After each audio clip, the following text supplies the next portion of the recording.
The Alpha threw her to the ground in front of 500 wolves, and she let him. She hit the dirt of the great courtyard and stayed there, one palm flat against the cold stone, hair falling across her face like a curtain she had no intention of pulling back. Around her, the pack of Iron Hollow watched in silence. Some with pity, most with contempt. No, please, I beg of you. A few with a particular satisfaction that only comes Poor from watching soul. someone you already hated fall even Pathetic. further. Alpha Draven stood over her, his shadow long in the dying light of the evening sun. He was built like a war monument, broad, ruthless, jaw set like he had never once questioned a decision in his life. He looked down at her the way men look at things they are about to discard. "Get up," Draven said. "And get out. You have until dawn to leave Iron Hollow lands, or I will remove you myself." A murmur rippled through the crowd. Not protest, just surprise. Because she was not just any wolf he was casting out. She was Serana, daughter of the late Beta Cormac, blood of a founding bloodline, and until 3 minutes ago, his fated mate. He had rejected her. Publicly. Deliberately. With a kind of cold efficiency that told everyone watching that this had been planned well in advance. And she stayed on the ground. Not because she was broken. Not because she was afraid. She stayed because if she stood up right now, if she let the thing coiling inside her chest actually breathe, there would not be enough of Iron Hollow left standing to hold a funeral. She had spent 8 years hiding what she was. She could manage 8 more seconds. She pressed her palm harder into the stone. The cold helped. It always helped. "As you command, Alpha," she said quietly. And she rose. And she walked away.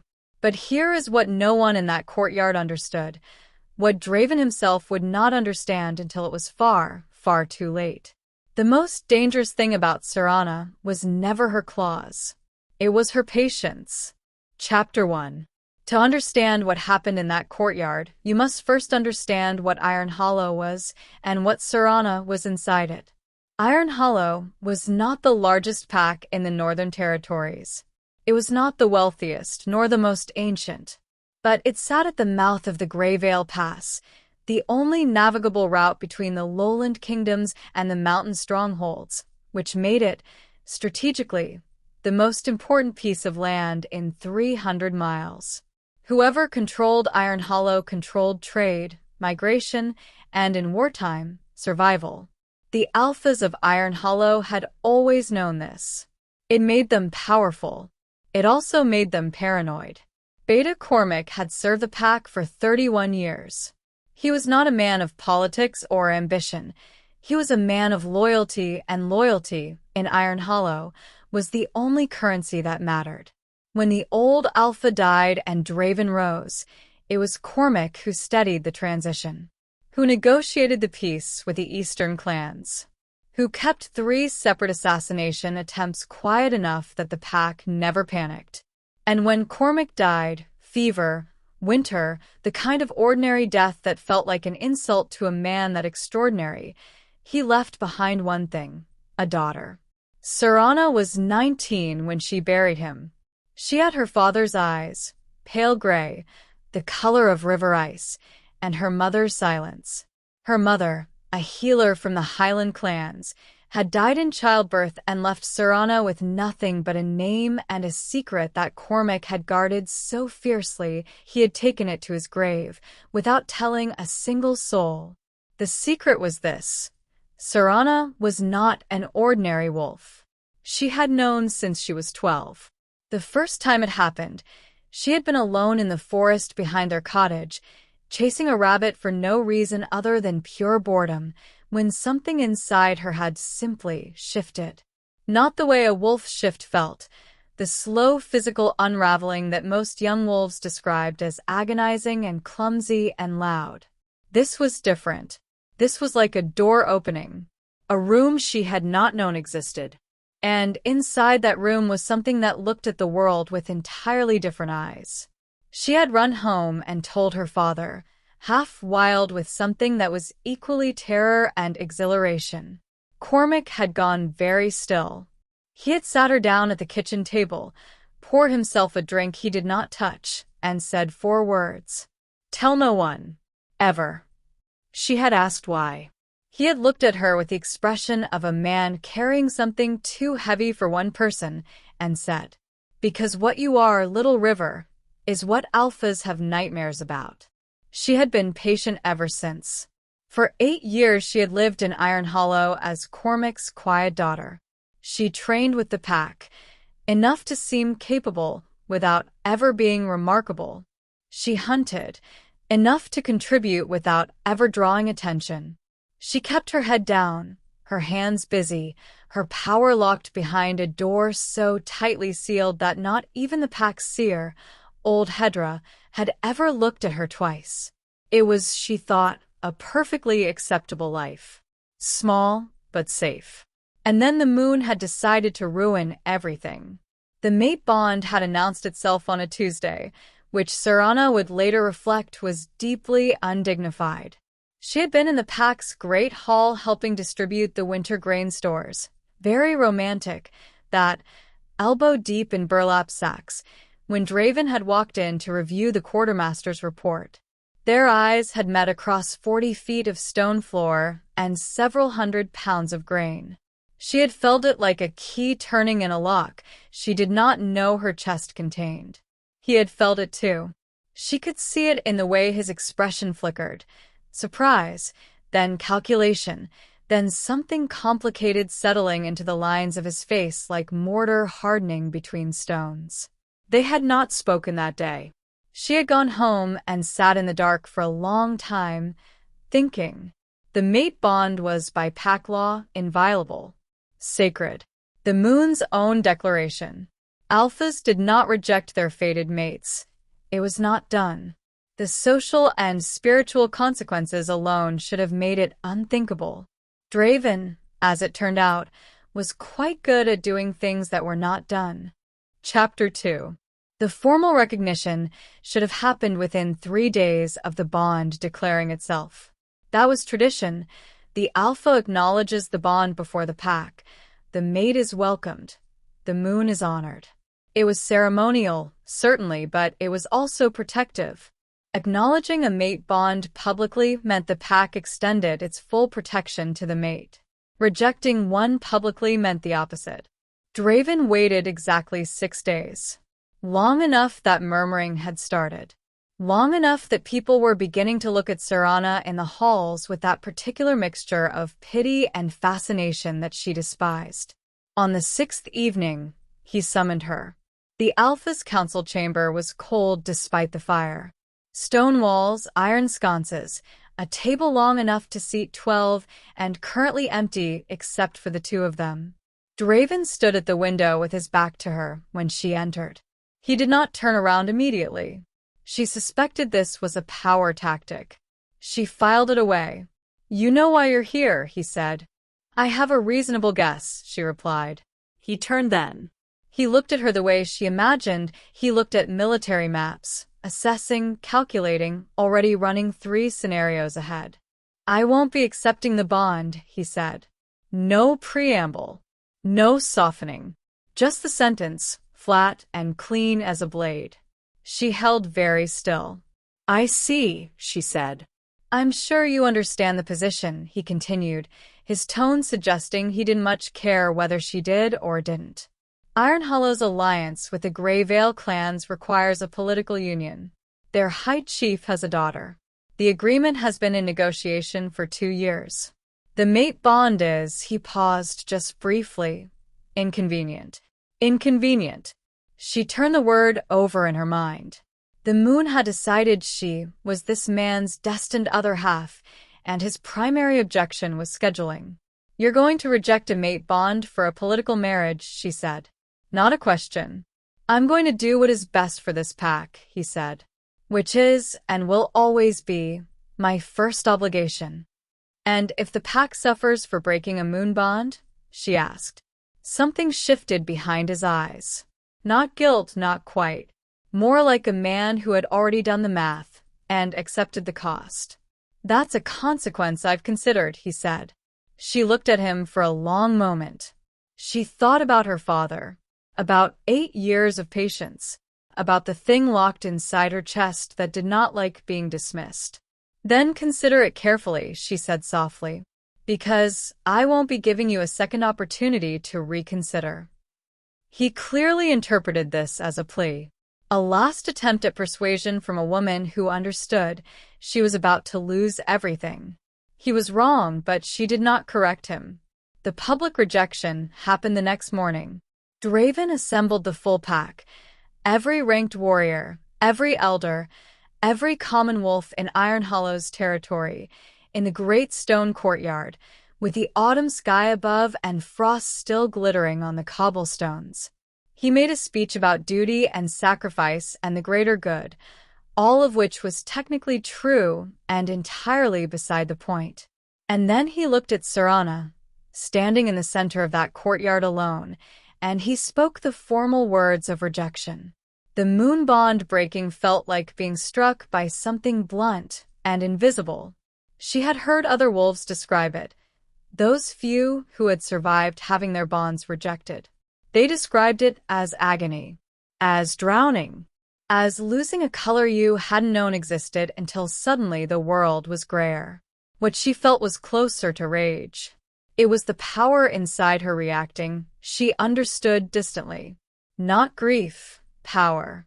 As though whatever she truly was had taken great personal offense at being dismissed. She pressed her palm into the cold stone. She breathed. She stayed small. As you command, Alpha, she said. And she walked away from everything she had ever known. Chapter 3. She left before dawn.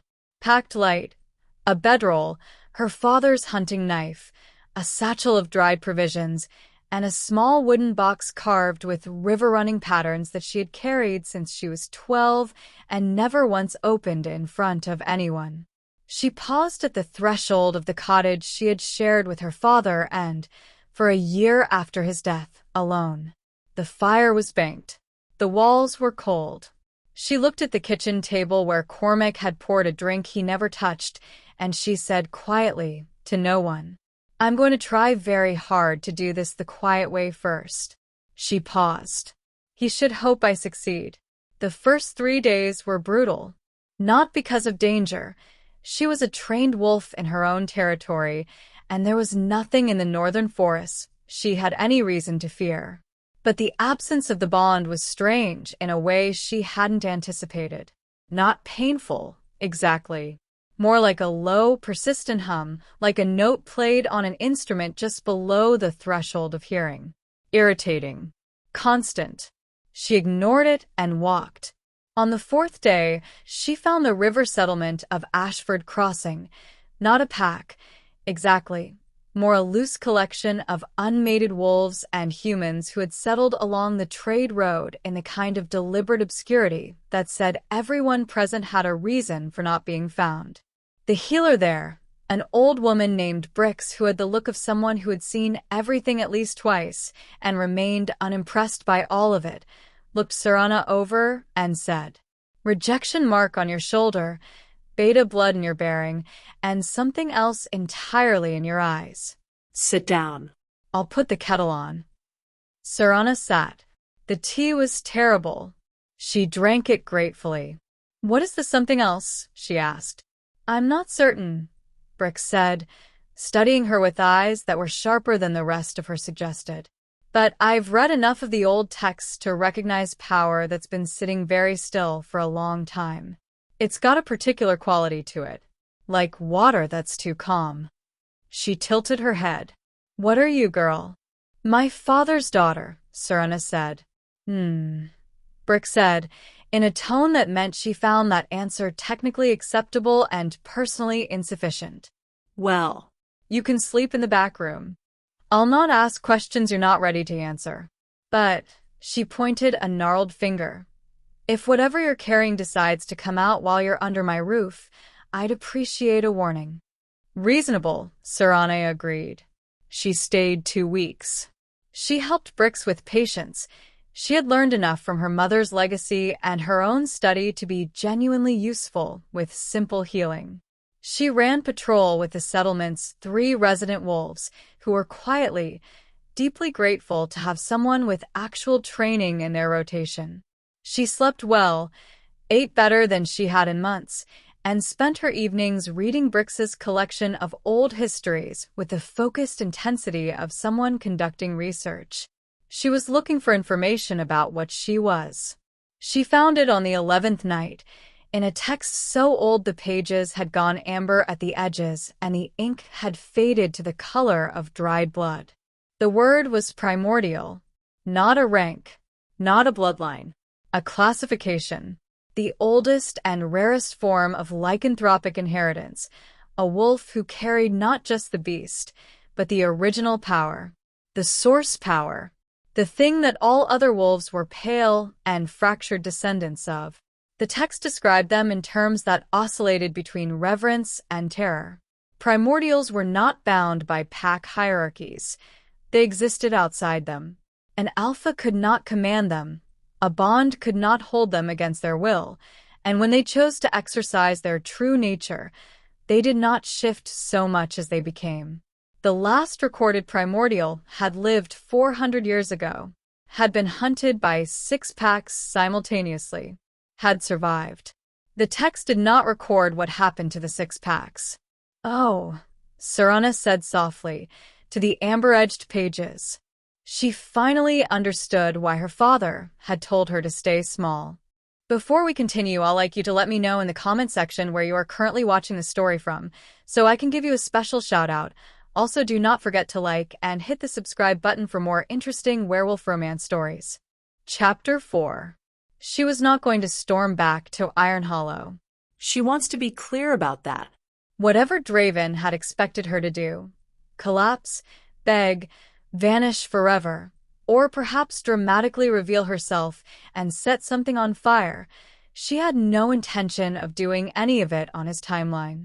She left Ashford Crossing with Brix's blessing, 3 new texts, and a better understanding of herself than she had managed in 8 years of deliberate ignorance. She traveled. For 4 months, she moved through the Northern Territories like someone with no particular destination and a very specific purpose.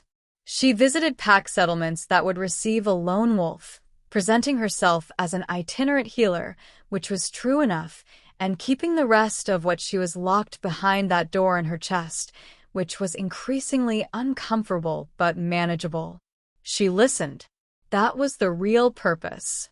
She listened to the shape of politics in the northern lands. She heard about Draven's planned alliance with the Greyvale clans, the political marriage that had made her an inconvenience, and she heard things about that alliance that made her thoughtful. The Greyvale High Chief, it turned out, was a man of expansionist ambitions and limited ethics. His daughter, Nissa, was reportedly perfectly pleasant and deeply miserable about the arrangement. The alliance itself was not, as Draven had framed it, a necessary piece. It was a calculated acquisition. Greyvale wanted access to the pass. Draven had been told he was gaining a partner. What he was actually gaining was a very polite form of subjugation on a delayed schedule. 3 different wolves from 3 different packs told her variations of this same story, each one with the particular resigned sadness of people watching someone walk into something terrible and being too far away to shout. She stored all of it. She was also, in the privacy of forests and riverbanks where no one was watching, learning to use what she was. This was not the straightforward process she might have hoped. Primordial power, she discovered, was not a tool you could simply pick up and point at things. It was more like a weather system, with opinions. It responded to her emotional state with unsettling fidelity, which meant that the work of controlling it was less about technique and more about knowing herself with absolute clarity at all times. This was frankly exhausting. She burned through 2 perfectly good trees one evening when she was more tired than she realized. She caused an unseasonable fog bank that lasted 4 days and left a small highland village briefly convinced they were being visited by spirits. She accidentally compelled a deer to follow her for an entire afternoon before she figured out how to turn that particular aspect off. This, she told the deer, on the third hour of its devoted company, is not ideal. The deer appeared unconcerned. By the third month, she had something resembling control. Not mastery. She suspected mastery was a years-long project she had only just begun. But enough. Enough to be certain that when she chose to show what she was, it would be exactly what she intended, nothing more and nothing less. The news from Iron Hollow reached her in the 5th month, carried by a traveling merchant with loose lips and excellent recall. The Greyvale Scouts had arrived. The marriage was to be formalized by the winter solstice. And something else, something the merchant mentioned almost as an afterthought. 3 Iron Hollow wolves had gone missing on Eastern Patrol. The official story was rogue wolves from the border territories. The unofficial story, passed in the quiet between the merchant's careful sentences, was that the Greyvale chief's men had been seen in the eastern forest the same week. Serana set down her cup of genuinely better tea. "How far to Iron Hollow from here?" she asked. 2 days on a fast horse, the merchant said. 3 on foot. "I'll walk," she said, "but I won't need 3 days." Chapter 5. She came back to Iron Hollow on a gray morning with frost in the air and absolutely no plan to announce herself gently. The border was watched, of course. Draven was not a man who left obvious gaps in his perimeter. But she had grown up on these lands, had run them since she was a child, and she knew the places where the forest pressed so close against the border stones that a careful body could move through in the dark before the sentries completed their rotation. She was through by mid-morning and into the eastern forest, the same forest, she noted without surprise, where the missing wolves had last been seen. She found the first trace of them within the hour. A torn piece of Iron Hollow uniform caught on a thorn bush. A smell under the decay of autumn leaves, steel and foreign wolf, and something chemical she did not immediately recognize but catalogued with deep suspicion. She followed it. The Greyvale encampment was not where it was supposed to be. The official delegation was housed in Iron Hollow's guest quarters in the main stronghold. This camp was 3 miles east, deliberately unmarked, with 6 armed wolves and a small stone building that had once been a hunting shelter and now smelled strongly of wolfsbane compound. Wolfsbane compound was used for 2 things: incapacitating wolves for medical procedures and keeping wolves prisoner. There were no healers in this forest. She watched the camp for 2 hours from a tree line they had not thought to check properly, running calculations. 6 guards, rotating in pairs. The building's door was barred from the outside, which meant whatever was inside was not there voluntarily. The camp had supplies for a week, maybe 10 days. And the smell of the compound was strong enough that anyone inside would be conscious, but severely impaired. She thought about her father's knife. She thought about 8 years of patience. She thought about what Draven would do with this information if she brought it to him cleanly, without involving the thing in her chest. And then she thought about the fact that she was a rejected exile standing inside territory she had been banished from, and that Draven's first instinct upon seeing her would almost certainly be to have her removed again before she could explain a single word. "Right," she said quietly to no one. She waited until the night rotation changed. Then she moved. She did not use her primordial power. She used her training, 8 years of keeping herself sharp enough to remain unremarkable, and her father's knife, and the cold particular clarity of someone who has decided to do a thing and is now simply executing it. 2 guards down, unconscious and breathing. A bar lifted from a door. A smell of wolfsbane that hit her like a wall. Inside, she found 3 wolves. 2 she recognized vaguely, younger patrol wolves, barely seasoned. The 3rd she recognized with a start that she had not expected. Tavin, Draven's younger brother. Iron Hollow's 3rd-ranked warrior, who had been, as far as the pack knew, on a solitary scouting mission in the northern reaches. He looked up at her through wolfsbane-hazed eyes and said, with impressive coherence for a man who had been poisoned for what smelled like 3 days, "You're the rejected mate." He blinked. "You came back." "Don't read into it," she said, crouching to check his restraints. "I came back for unrelated reasons." "My brother is an idiot," he said. "I'm not going to argue with a man I just rescued," she said. "It seems ungracious." Chapter 6. Getting 3 wolfsbane poisoned wolves out of a Greyvale encampment and across 3 miles of forest while the remaining 4 guards were still active was, objectively, the most physically demanding evening of Serana's life. She managed it, barely, and with rather more creative use of the terrain than she was proud of, including one memorable moment where she convinced a sentry he had heard a large animal in the opposite direction through nothing but a careful whistle and the specific quality of her stillness. She brought them to the edge of the Iron Hollow stronghold just after dawn and was immediately surrounded by 12 armed pack wolves who had, apparently, been running a search pattern since Tavin's disappearance.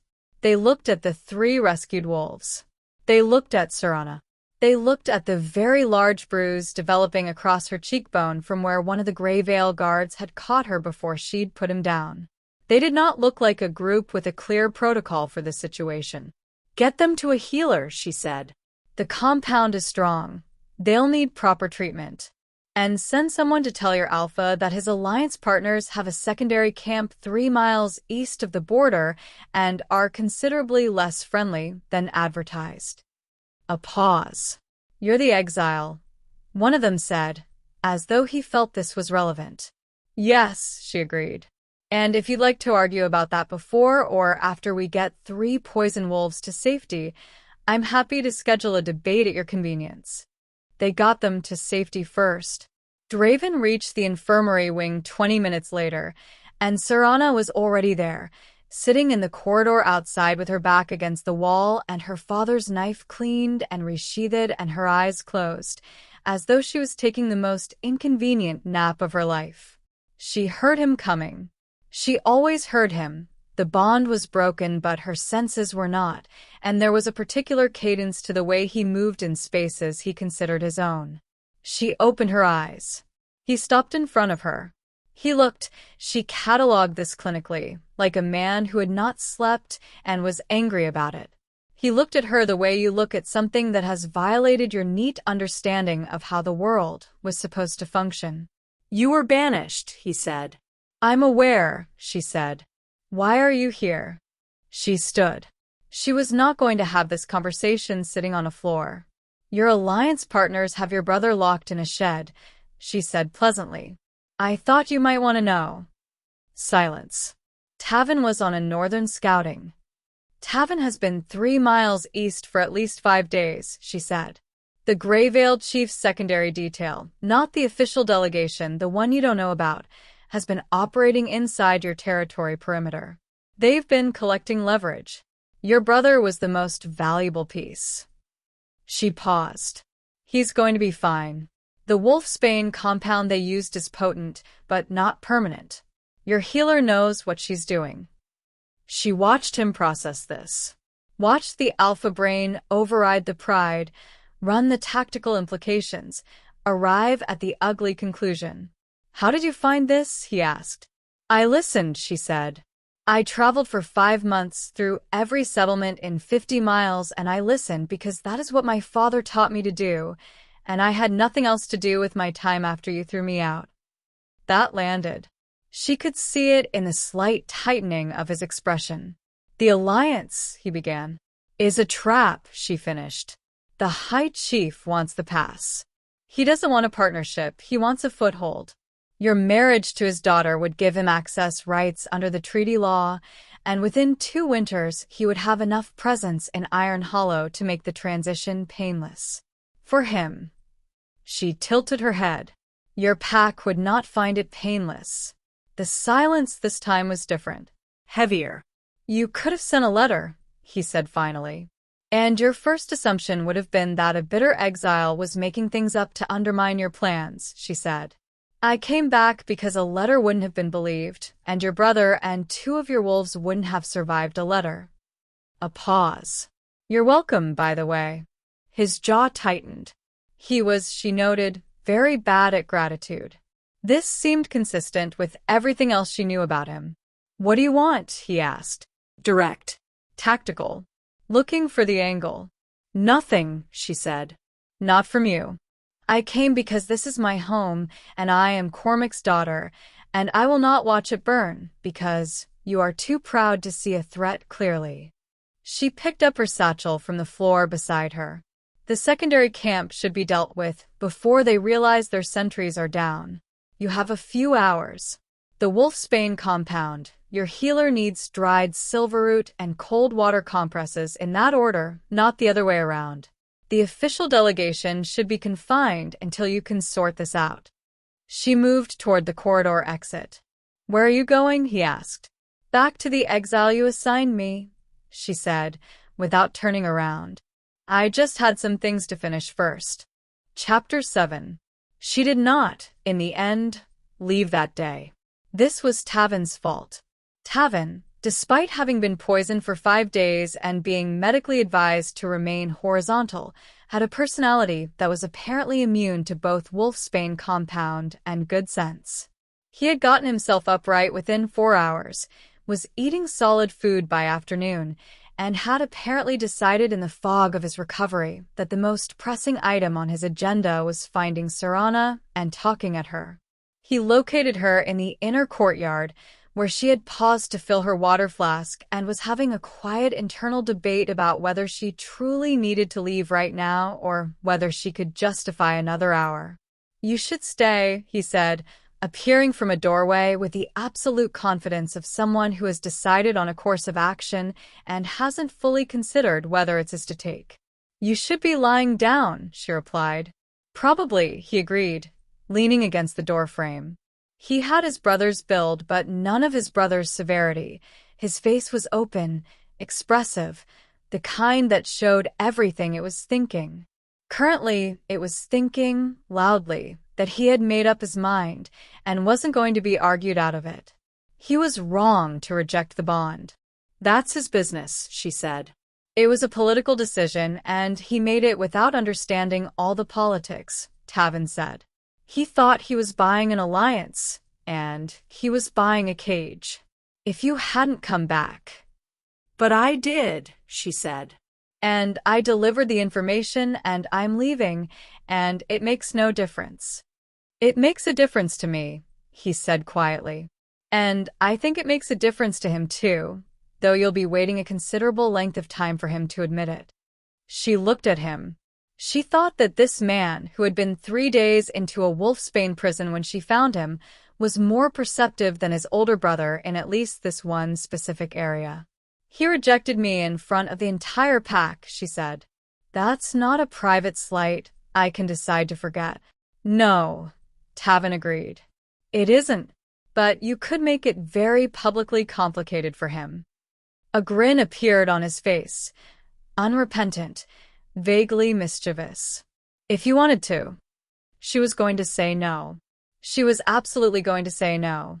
And then she was going to walk out of Iron Hollow and find somewhere useful to be and not think about Draven or the bond or the thing in her chest that had taken such personal exception to being dismissed.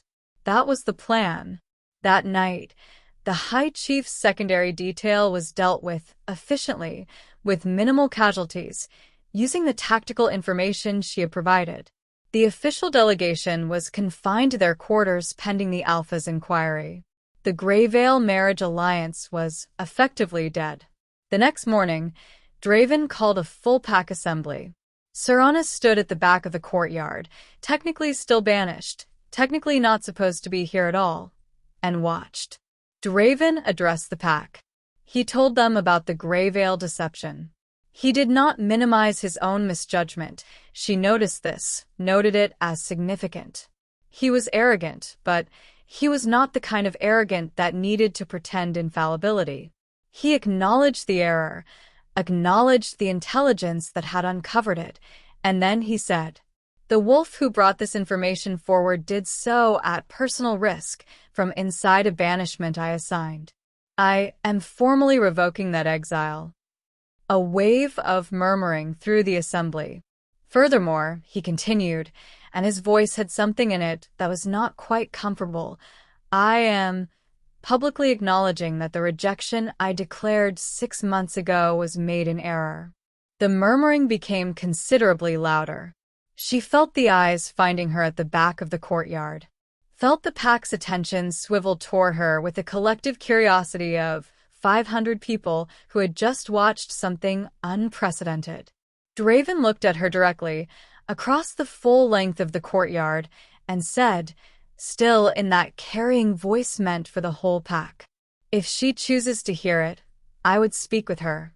This was as close to a public apology as she suspected Draven had ever managed in his life. She could see what it cost him in the set of his shoulders. She looked at him for a long moment. She looked at the pack around her, the faces she had known since childhood, the courtyard where she had been humiliated, the stronghold that had been her home, and her cage in equal measure. She thought about patience. She walked through the crowd toward him. She stopped close enough to be clearly in conversation range, far enough to make a point, and said, at normal volume, for the benefit of no one except him, "We'll talk. But I have something to tell you first, and I want to tell you privately." And then, she held his gaze, "You are going to decide whether you can handle knowing it." Something shifted in his expression. Not the calculation this time. Something underneath it. "All right," he said. Chapter 8. She told him in the council chamber, the same room where he had told her he would not be accepting the bond. She noted the symmetry without particular satisfaction. She did not ease into it. She was done with slow approaches. "I am a primordial," she said. Silence. Draven looked at her with the expression of a man whose tactical mind has encountered a piece of information that is requiring emergency structural renovation. "That's not," he started, "possible? Recorded in 400 years? Something alphas have nightmares about." She tilted her head. "Yes to all three." He was quiet for a long time. "Your father knew," he said. "Not a question. From when I was 12. She paused. "He told me to stay small. He was protecting me. And you did. For 8 years. He was looking at her differently now, not with calculation or the flat dismissal she had grown accustomed to, but with something that looked a great deal like the first honest shock he had shown in her presence. "You sat in this pack for 8 years, and you were." "Unremarkable," she agreed, deliberately. He stood up from the table, walked to the window, the same window he had stood at when he told her the bond was inconvenient. She wondered if he was aware of the repetition. "When I rejected you," he said, his back to her, "I made a tactical calculation. I weighed the cost of a political marriage against the cost of following a bond one hadn't chosen, and I decided the pack needed the alliance more than—" He stopped. "If I had known—" "You would have made a different calculation," she finished, and her voice was not kind. "You would have decided I was too valuable a strategic asset to discard. That is not the same as the right decision, Draven. It's just a different wrong one." He turned. She had surprised him again. "I don't want you to want me because of what I am," she said clearly. "I want you to decide whether you can live with having been wrong without needing it to have been for a reason that justifies you. Because there wasn't one. You were just wrong. And I need you to be able to sit with that before anything else." The silence was very long. "I was wrong," he said finally. His voice was not comfortable. It had the quality of a man handing over something he had been carrying for a long time and wasn't quite sure his arms knew how to be empty. The alliance was a mistake. The rejection was a greater one. A pause.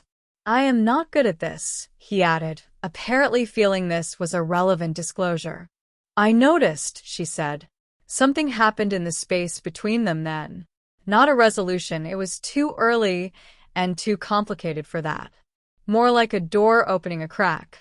Enough light to see the room beyond. "What now?" he asked. "Now," she said, "you go deal with your pack's political crisis. And I will consider whether staying is something I want." She met his eyes. "And if I decide it is, it will be because I want it. Not because the bond says so. Not because you asked. Because I choose it."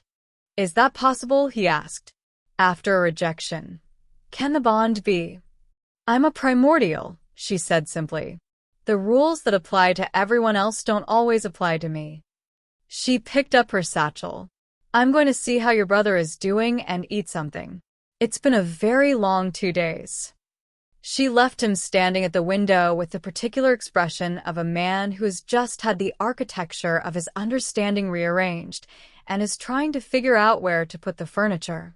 In the corridor, she allowed herself, very briefly, to smile. Chapter 9. She had been back in Iron Hollow for 16 days when the challenge came. 16 days was, apparently, enough time for the pack's very active rumor network to construct 3 separate theories about who and what she was, none of which were accurate, all of which were more dramatic than the truth.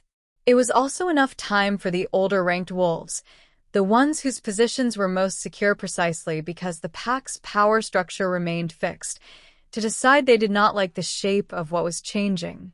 The challenge came from a ranked warrior named Corvus. He was the 3rd-ranked fighter in the pack, broad as a door, experienced in the way that decades of following orders rather than thinking creates, competent, rigid, and deeply threatened by anything that disrupted the hierarchy he had spent 30 years cementing himself into. He made the challenge in the training ground, in front of an audience, because men like Corvus understand the value of theater. The exile returns, and suddenly we're expected to accept her as what? The Alpha's mate restored? His voice carried. It was designed to. She's Cormac's daughter, not a warrior. She's not ranked. She's not proven. And yet we're supposed to believe she's what? Special? He looked at her directly. "Prove it," he said. "Challenge fight, right now, in front of the pack. Win, and I'll accept whatever you are. Lose, and you go back to your exile where you belong." Serana considered him. She considered the training ground, the watching wolves, the very familiar feeling of being in a courtyard while someone made a public statement about what they thought of her. She considered the fact that she had promised herself she would not use her full power unless she chose to. That a challenge fight could technically be won without it. That 8 years of careful training had not been entirely wasted even if she'd never let herself use it to its fullest extent. She considered all of this. And then she considered the look on Corvus's face, the complete, unguarded certainty that she would either refuse or fail, and something in her chest clicked open like a lock. "I accept," she said. Draven, watching from the edge of the training ground with an expression she could not quite read, said nothing. The fight lasted 4 minutes. For the first 3, she kept it conventional.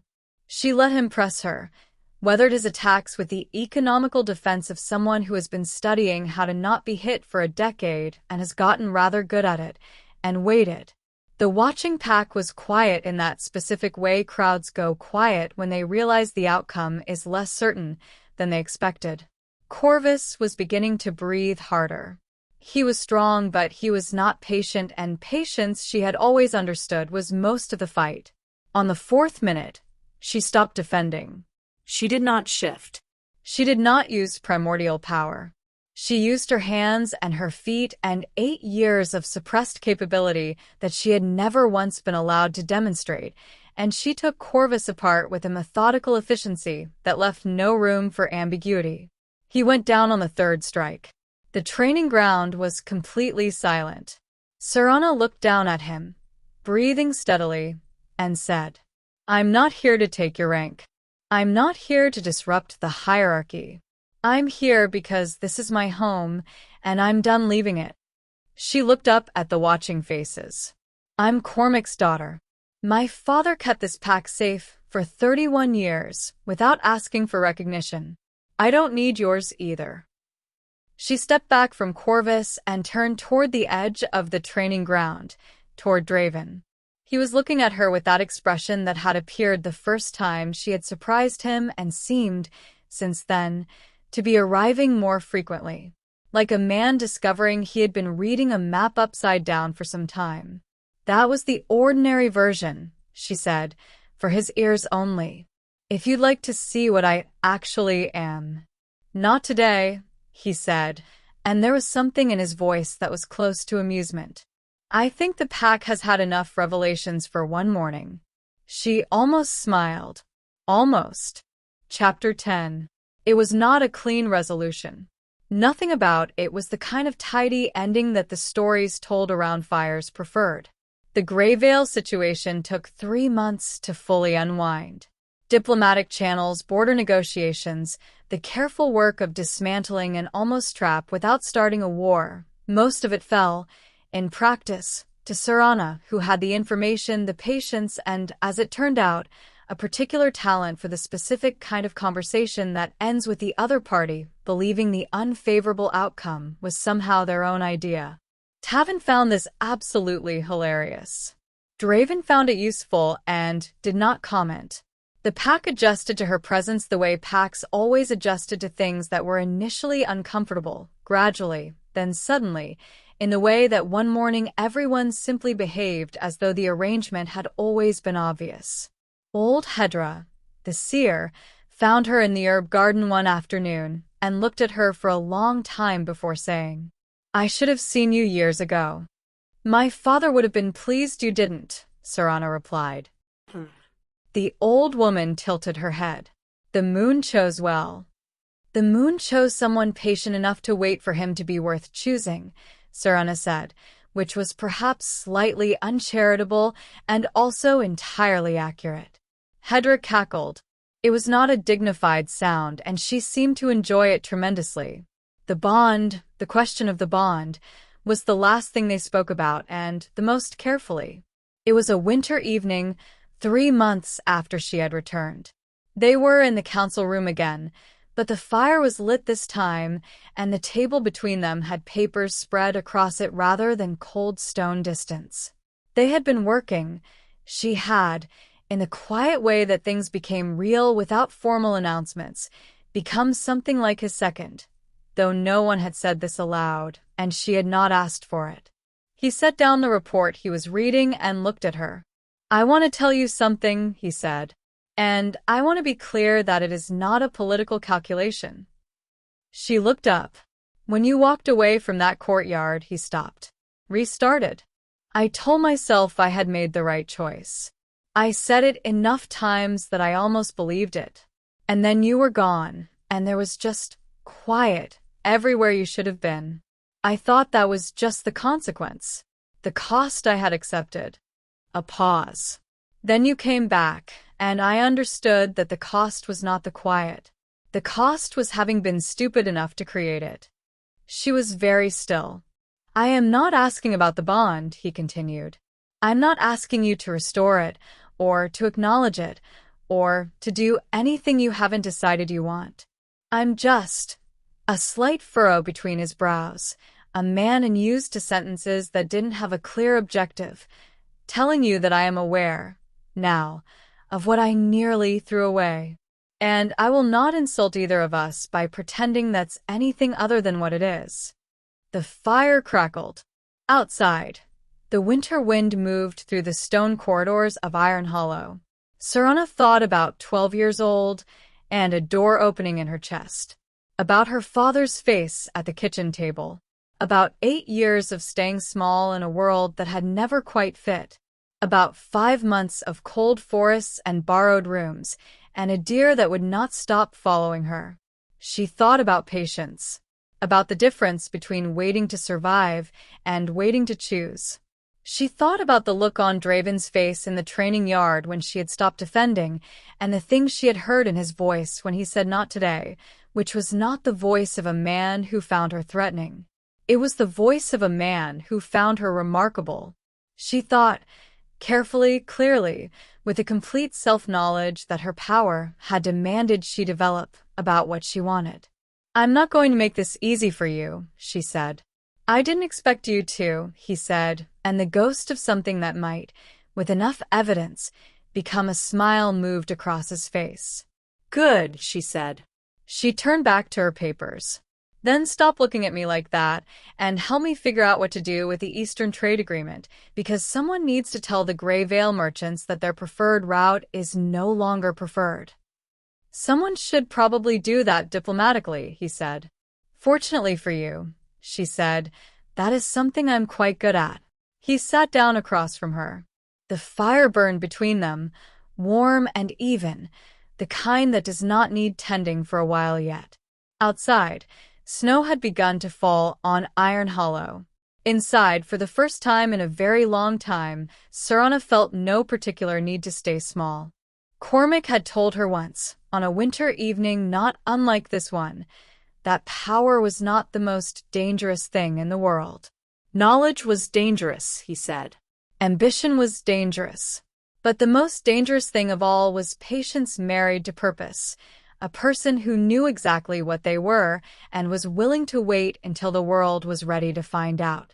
She had thought about that conversation many times in 8 years of staying small, had carried it the way she carried his knife, close and with an understanding of what it was for. She had thought about it in the courtyard when Draven's shadow fell over her and his words fell harder. She had thought about it in every cold forest, every borrowed room, every quiet evening when the thing inside her pressed against the door and she pressed back. She had thought about it in the training ground when Corvus went down and the pack went silent and she understood, for the first time, that she had not been hiding all these years. She had been waiting. And now she was done waiting. She was Serana, daughter of Cormac, primordial of Iron Hollow. She was the thing alphas had nightmares about, seated at a table by a fire, working through a trade agreement with a man who was slowly, imperfectly, honestly learning to deserve her. Outside, the snow kept falling. Inside, she smiled. Not almost. Fully. Completely. The kind of smile that has been earned.